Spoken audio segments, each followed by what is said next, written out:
The waiting room at St. Augustine Medical Center smelled like hand sanitizer and old coffee, and I couldn't stop staring at the fish tank in the corner. Someone had put a little plastic castle at the bottom.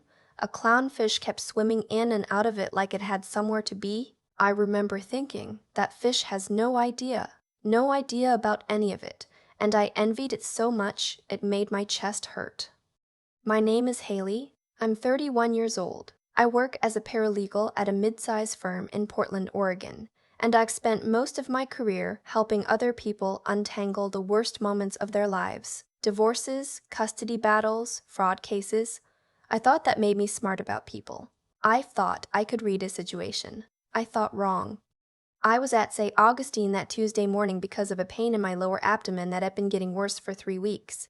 My husband had told me to stop being dramatic. He said I probably just needed more water, more sleep, less stress. He said this while checking his phone. He kissed me on the top of my head like I was a child being sent off to school. And then he left for work, and I drove myself to the appointment alone. Dr. Mara was my OB. She'd been my doctor since I moved to Portland 4 years ago, around the same time I met my husband. She was quiet and precise in the way that good doctors are. She didn't waste words, but the words she used always landed exactly right.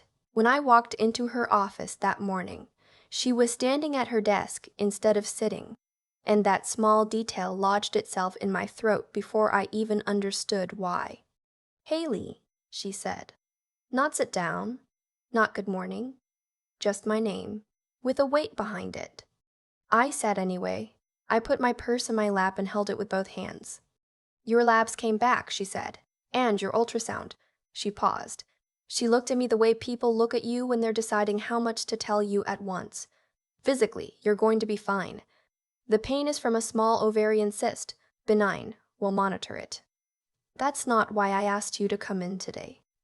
I felt the room shift. "Then why?" She didn't answer right away. She pulled her chair out, sat down, and placed both palms flat on the desk. "I need to step out for a few minutes. I have to speak to my nurse about another patient and sign off on something. I'll be back in 5, maybe 10 minutes. She stood. She walked to the door. Then she stopped, her hand on the frame, her back to me. I left my computer open. I usually close it, but today I forgot. A pause. The patient record system tends to stay on the last file. I can never remember how to minimize it properly. Terrible habit. She stepped out and closed the door behind her. I sat very still for a moment. Then I looked at the screen. The file was open. Patient name, date of birth, contact number. The name at the top wasn't mine. It was a woman's name I had never heard, Delia Marsh. But the emergency contact was my husband's name, and below it his cell phone number, the number I had dialed 1,000 times. And in the notes field, a line that made the room go sideways: 34 weeks, high-risk pregnancy, husband present at last 3 appointments, birth plan discussed. 34 weeks. My husband had been present at 3 appointments for a woman named Delia Marsh, who was 34 weeks pregnant. I don't remember standing up. I don't remember walking to the desk. I only remember that my reflection was visible in the dark border of the monitor, and the woman looking back at me looked like a stranger. When Dr. Morrow returned, she didn't look at the screen. She looked at me. She saw what she expected to see, I think. She sat down and folded her hands and said, "Sometimes the people we trust the most are the ones who know exactly which doors to leave open and which ones to keep locked." I picked up my purse.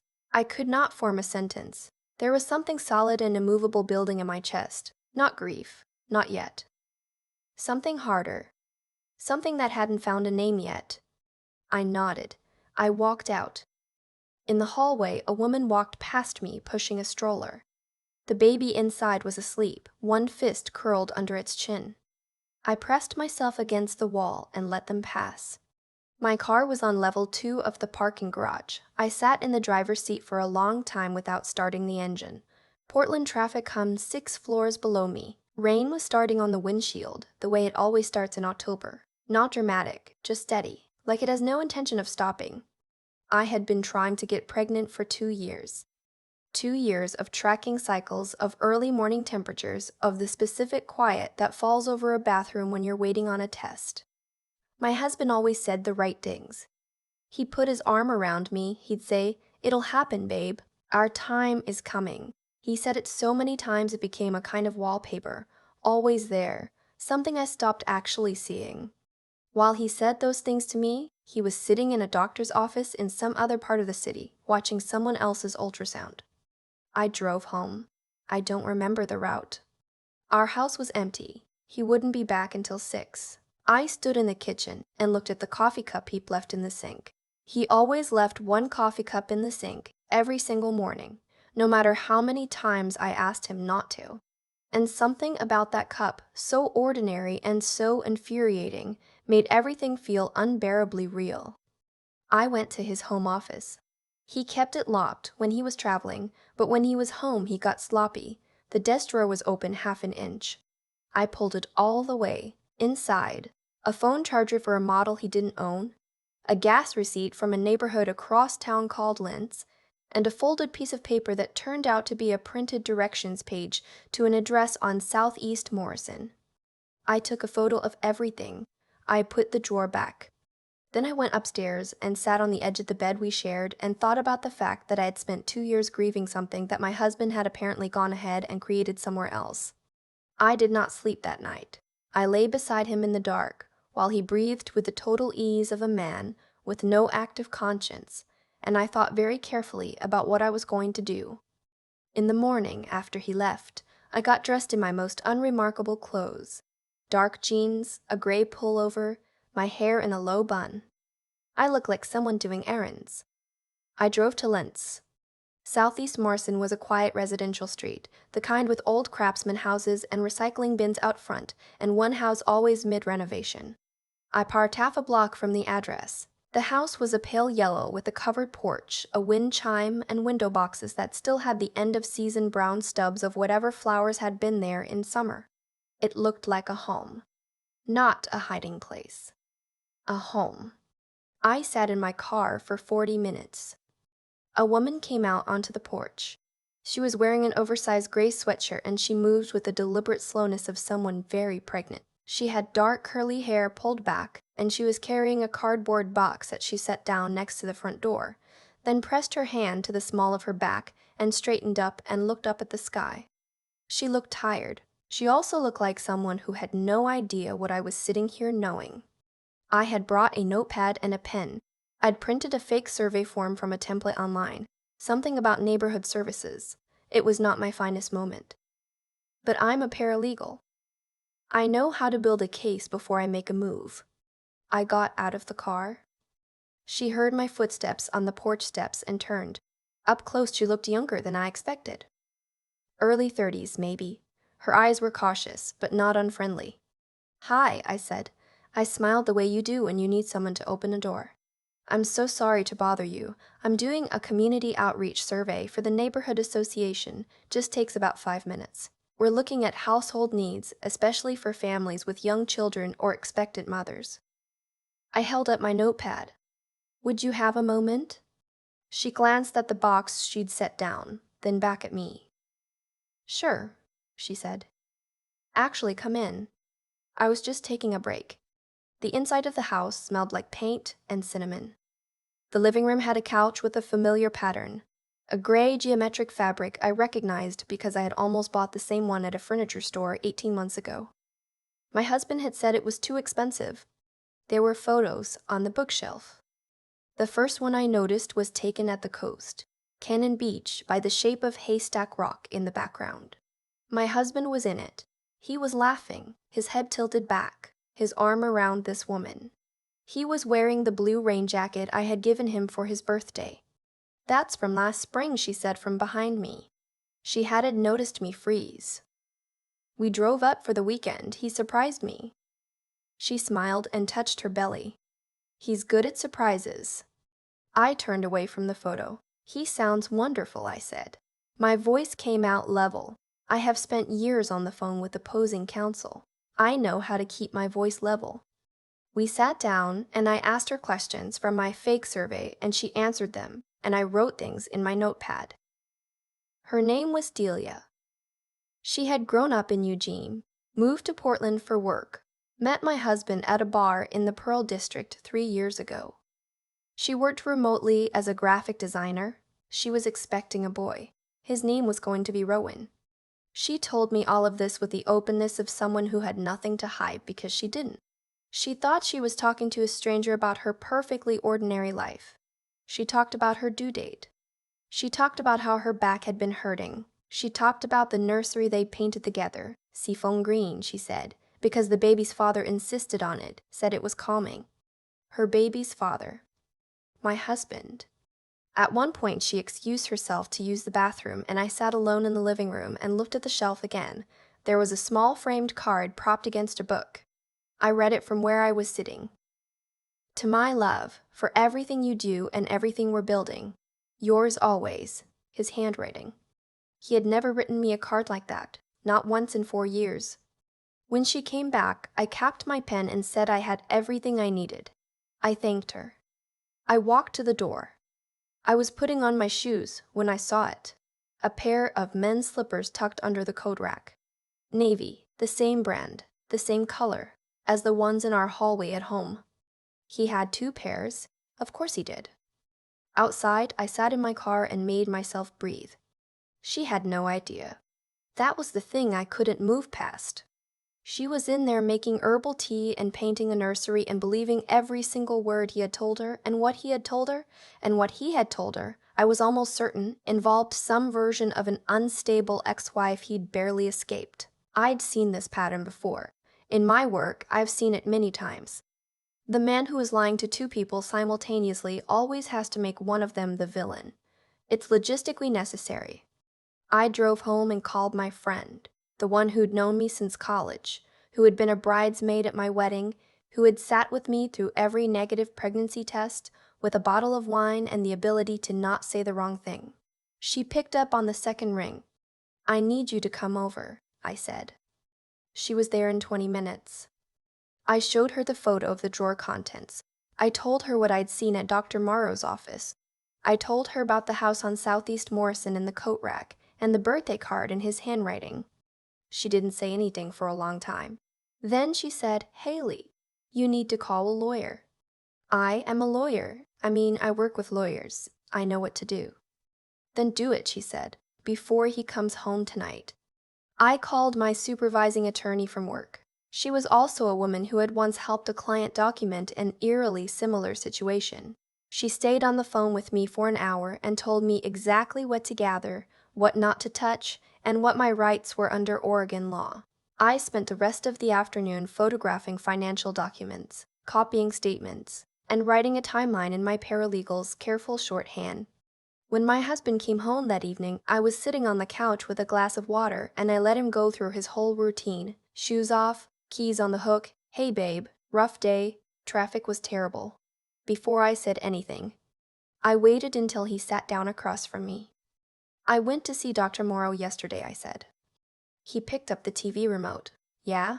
What did she say?" "She said I'm fine," I said. "The cyst is benign." He nodded, already half looking at the screen. "Good. Told you it was nothing to worry about." "She also left her computer on," I said. He went very still. The remote stayed in his hand. He didn't look at me, but he stopped looking at the TV. There was a long pause where I could see him calculating, running through possibilities, trying to figure out how much I knew and how much he could still manage. "I don't know what you think you saw," he said carefully. "I know about Delia," I said. "I know about Rowan. I know about the house on Morrison. I know about the slippers and the jacket and Cannon Beach." He put the remote down. What happened next is the part I want to be careful about, because it would be easy to make him into a cartoon, some sneering villain who finally drops his mask. But that's not what it was. What it was worse. He looked at me with something like exhaustion, like he was tired of managing this, tired of the performance, and some part of him is almost relieved that the performance was over. "It got complicated," he said. "That's what you're going to say?" "Haley, Haley." "Do not," I said quietly, "say my name right now." He didn't. I told him I wanted him out of the house that night. I told him my attorney was already involved.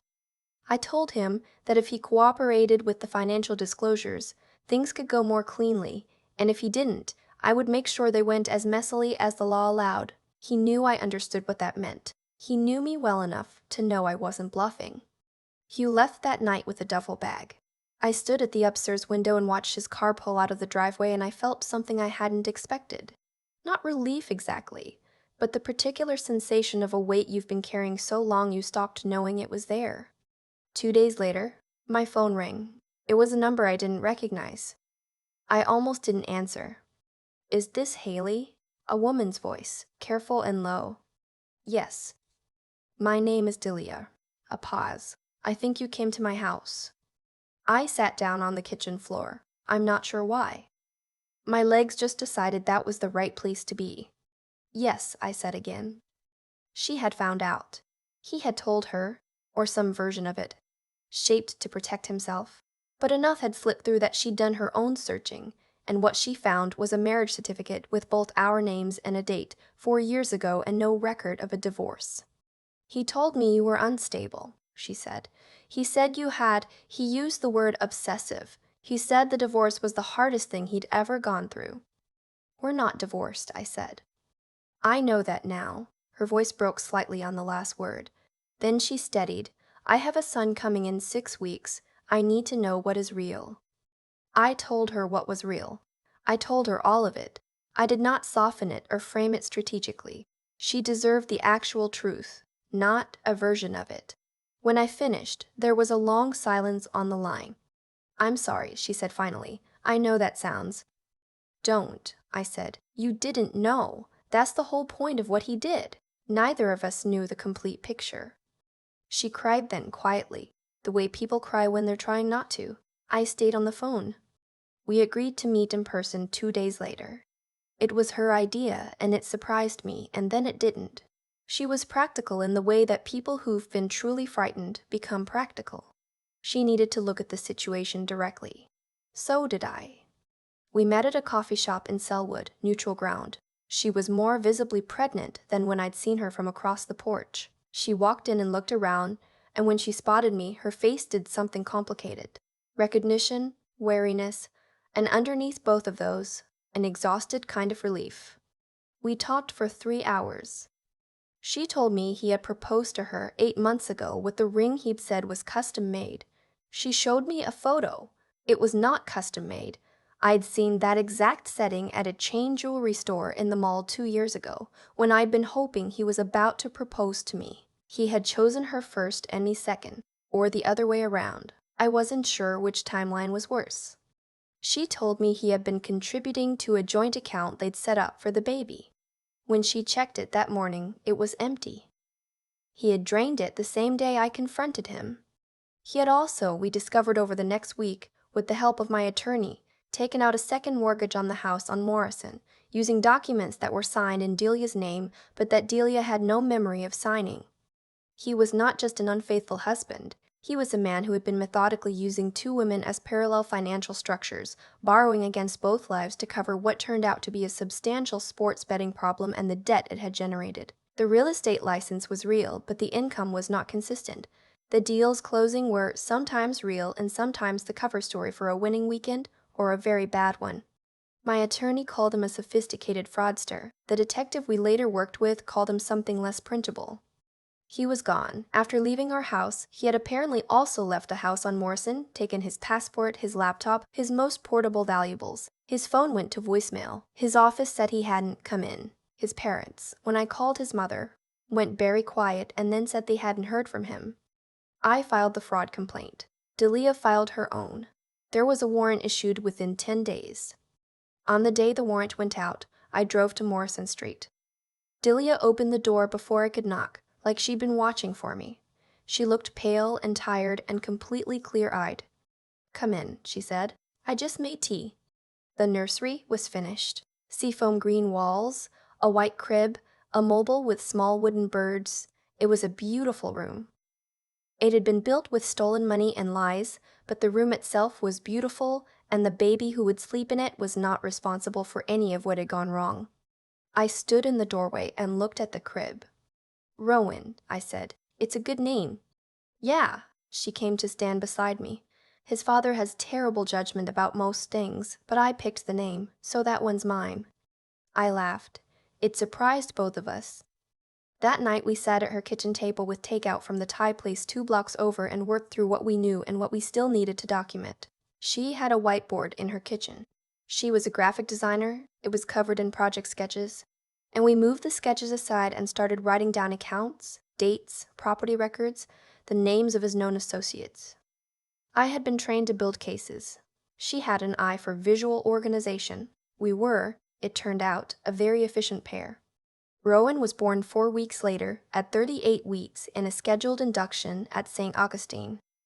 I was in the waiting room when it happened because she had asked me to be, and because her mother was driving up from Eugene and wouldn't make it in time, and because I didn't have a clean reason. I was just there. When the nurse came out and said everything had gone well, I pressed my hands together in my lap and felt something crack open in my chest, quietly and without warning. Not grief. Something closer to the opposite. When they let me in, Delia was sitting up in bed looking wrecked and radiant the way people do in those first hours, and Rowan was in her arms, very small, very red, extremely focused on doing the work of existing. I stood at the foot of the bed and looked at him and thought, none of this is your fault. Not a single piece of it. You are just here, fighting to be here, same as the rest of us. He looks like himself, I said. Delia laughed, which made her wince from the stitches. That is the nicest thing anyone has said all day. Everyone keeps saying who he looks like. He looks like Rowan, I said. That's enough. The weeks that followed were strange in ways I couldn't have predicted. My apartment. I had moved out of our house when the foreclosure process started. Found a place in northeast Portland with good light and a landlord who fixed things. Became a kind of second base of operations. Delia and Rowan came over on Tuesdays. We put him in the bouncy seat on the floor and worked through whatever needed working through that week. Paperwork, court dates, her questions about the legal process, my questions about how to explain to people at work why my life had suddenly reorganized itself. One Tuesday she arrived with coffee and a look on her face that meant she had something to say and wasn't sure how. There's a guy in my building, she said. I poured the coffee. Okay. He's been helping me carry the stroller up the stairs. He's an ER nurse. He has a very calm face, the kind where you think, this person has seen worse than whatever I'm about to tell him, and he'll be fine. That's a specific kind of face. He asked about you, she said. I looked up. He saw you leaving last Tuesday and he asked who you were. I said you were I said you were family. She paused. He asked if you were seeing anyone. I set my coffee down. Delia. I'm not doing anything. I'm just telling you. His name is James. He coaches youth soccer on Saturday mornings, which is either very wholesome or very suspicious. I genuinely cannot tell anymore. Despite everything, I smiled. I wasn't ready. I knew I wasn't ready. The divorce was not yet finalized. The fraud case was ongoing, and my capacity for trust felt like a muscle that had been injured and needed careful, slow rehabilitation before it could do the work it was built for. But some weeks later, when I was coming out of Delia's building with Rowan in the carrier on my chest, she'd asked me to take him for a walk while she was on a work call. A man held the door for me and then stopped and said, in a voice that was in fact extremely calm, "You must be the family friend." "That depends on what she told you," I said. He smiled. His name was James. He had a steady way of standing, like someone who was comfortable taking up the space he was in without needing to explain it. We talked for 7 minutes in front of the building while Rowan slept against my chest, and the October rain started the way it always starts in Portland. He asked if I wanted to get coffee sometime. He asked it simply, without strategy, the way people ask things when they actually mean them. "Maybe," I said. "I have a lot going on." "That's fine," he said. "I'm not going anywhere." I thought about that on the walk back. I thought about how long it had been since someone had said something so uncomplicated and meant it. The divorce was finalized on a Thursday in February, which in Portland is a colorless sort of month. The sky the same shade of pale gray from morning to afternoon. I signed the last documents in my attorney's office, and she shook my hand and said I had handled everything with a competence that she found genuinely impressive, which was the best compliment she knew how to give, and I received it as such. That evening, Delia texted me a photo. It was Rowan on his activity mat, 3 months old, doing the furious, concentrated work of trying to roll over. She had drawn a tiny crown on the photo in her editing app, above his head. "My little king," she'd written. "Doing great. Both of us are." I sat with my phone in the good light of my new apartment and let myself feel, for the first time in a long time, something uncomplicated. Not happiness, exactly. Not yet. But its first cousin, the sense that the worst of it was behind me, and what was ahead, though unknown, was mine to shape.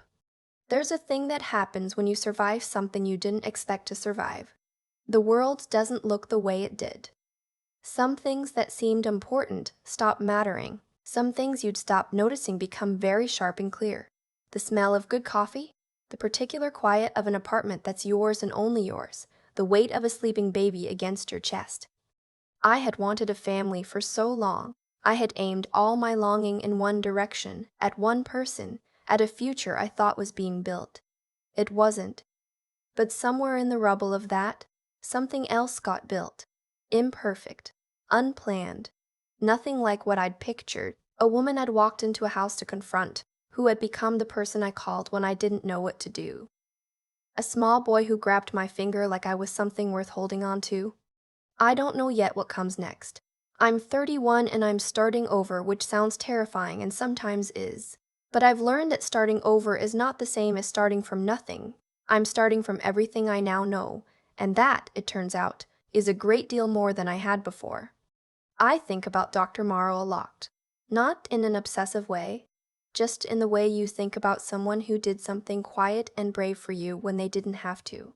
She couldn't say it outright. There were rules, liability, professional boundaries. But she found a way. She left a door open, literally, and trusted me to walk through it. That small act of moral courage changed everything, and it made me realize that integrity doesn't always look like a grand gesture. Sometimes it looks like a woman stepping out of her own office so the truth can finally breathe. What my husband did wasn't a mistake. That's the thing I had to sit with for a long time. Mistakes are accidents. What he built. 2 households, 2 women who trusted him. 2 sets of lies calibrated precisely to what each of us needed to hear. That was deliberate. It required planning and patience and a complete willingness to treat the people closest to him as props in a story he was writing for himself. He stole from us financially. But before that, he stole something harder to recover, the version of reality we each believed in. When someone does that, when they use your love and your faith as raw material for their own survival, you're not just grieving the relationship, you're grieving your own judgment. That's the part nobody warns you about. But here's what I learned about intelligence. The real kind, not the kind that shows up on a resume. It's not about being impossible to fool. Every person who has ever loved someone and been lied to was not stupid. They were trusting a liar. Those are different things. Real intelligence, the kind that actually protects you, is what you do once you know the truth. It's how quickly you stop negotiating with a narrative that no longer holds.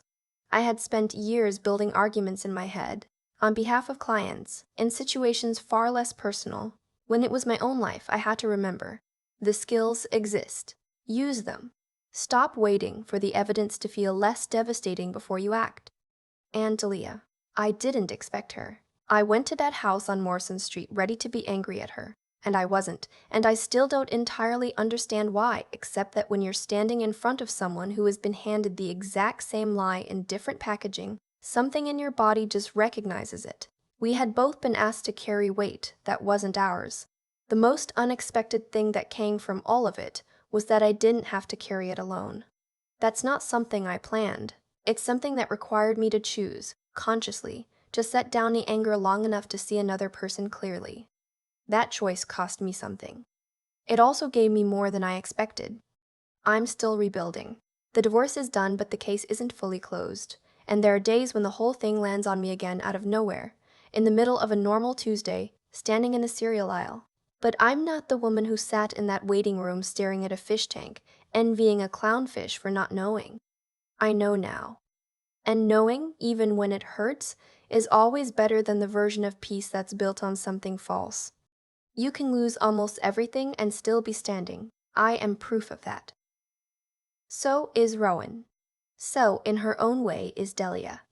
Hold on to your integrity when everything is falling apart, because it is the only thing that cannot be taken from you, only surrendered.